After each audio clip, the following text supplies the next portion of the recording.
We are here today at the LSC Summit to organize the people and give them the information that they need to become a LSC member on the board for CPS for their children. We're also making most definitely that we let the parents and the schools know that the people of the community have power, that everything that's being done inside these schools should not just be picked by the mayor and Barbara Byrd Bennett. We want our schools back. So we're organizing and we're empowering our people to know what to do as an LSC member. And this was a beautiful turnout for today. Hi, my name is Rhoda Gutierrez. I'm with Parents for Teachers, and we're here at the LSC Summit to make sure that power comes back to the local decision makers. That's our community, our parents, and our teachers. And we're here to stand in solidarity with not only parents from across the city to strengthen our communities and strengthen our schools, but also to stand in solidarity with our teachers who are on the front lines with our children in the classroom. We believe that teachers' working conditions are our children's learning conditions, and we have to fight together for the best strong schools that our children deserve.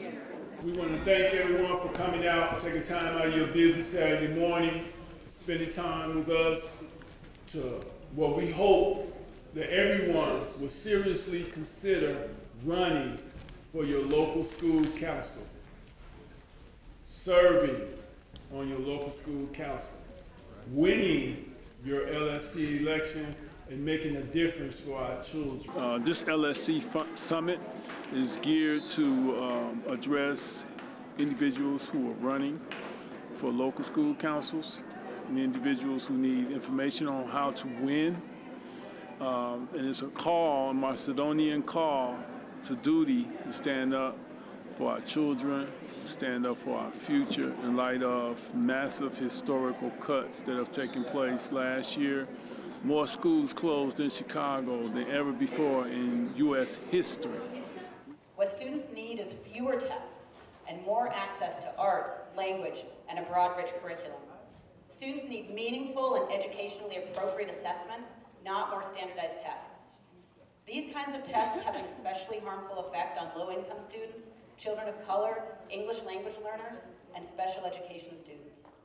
High-stakes testing is directly connected to the punitive school closings we have seen over the past decade. We're taking our complaints to the streets. We've gone to the courts and we'll continue to go to the courts.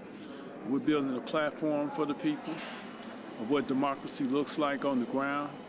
And if our elected officials are not interested, then we'll have them removed, because March 18th is the general election for Illinois.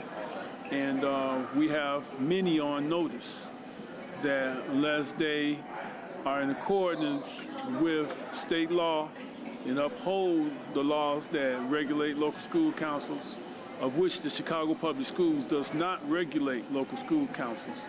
Local school councils are independent, autonomous bodies and should be treated as such at the local level and not dictated to. Who's going to be running for a local school councilor this year? Great. All right, we're all running.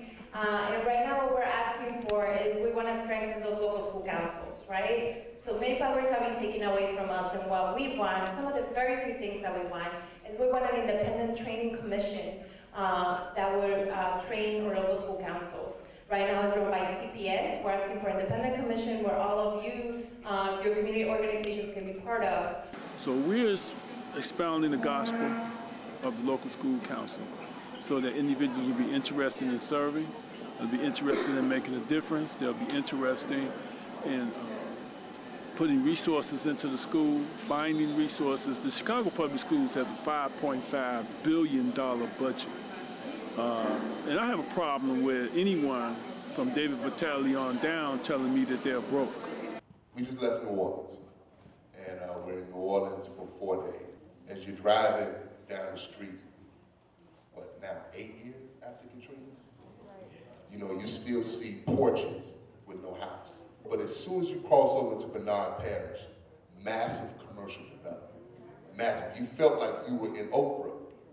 I mean, I'm serious. You felt, and this area was more devastated than the Lower Ninth Ward. But what's the difference? Bernard Parish is white. Lower Ninth is African American. Now, the reason why New Orleans is significant to us is because in New Orleans, they created two boards, the Recovery School District and the Bessie School Board District, to facilitate the expansion of charters, and they disempowered the New Orleans Parish School Board. So they have no local control at the school level or at the district level. Y'all follow what I'm saying? So the lack of democracy serves no educational purpose except to open the door for private interests and to eliminate public voice. That's the whole purpose of it. So we're trying to rally the people, take our case to Springfield, take our case to the street, take our case wherever it may be found and heard for the liberation of our children, because we see that school closings don't work in our neighborhoods because it kills off the heart of our community. So we'll be talking about how to win the election. We're trying to put together our platform, and we have packets for individuals to sign up and run. And we're trying to get individuals to agree to an LSC Institute, which will be an independent body, think tank, if you will, to train and prepare local school council members to carry out our platform. My name is Pamela Black, and I came to this conference hoping to get information on the LSC and the expectations of the group and how I can fit in as a teacher rep for the council, because I've never ran for a position at the school on the council. I am pleased that the union has bought into the local school council, because at one time, long ago in the beginning of the council, we did not want local school councils. We felt it was too much power given to the community. Now that they've played such a fluent role in the development of the school and the upgrading, we now look at them as a global unity. We want them to be more global, more aware of what's going on in the world and how it indirectly or directly affects the school and the school policies. I think the local school councils are a very advantageous group to have, because they represent the community, the parents, and they support teachers and programs, and they're kind of a check and balance for us as educators to let us know when they think things are going well or not so well.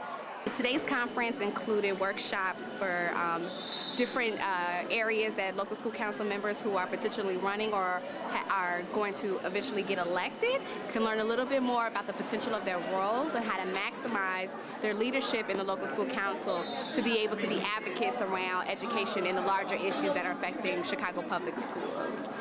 And we also are creating a larger platform amongst all the different parts of the city that are here today to be able to have a shared agenda around what local school councils are trying to win for their schools, especially the schools that are in need in the city.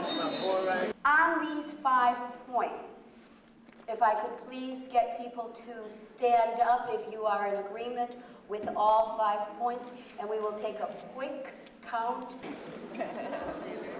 There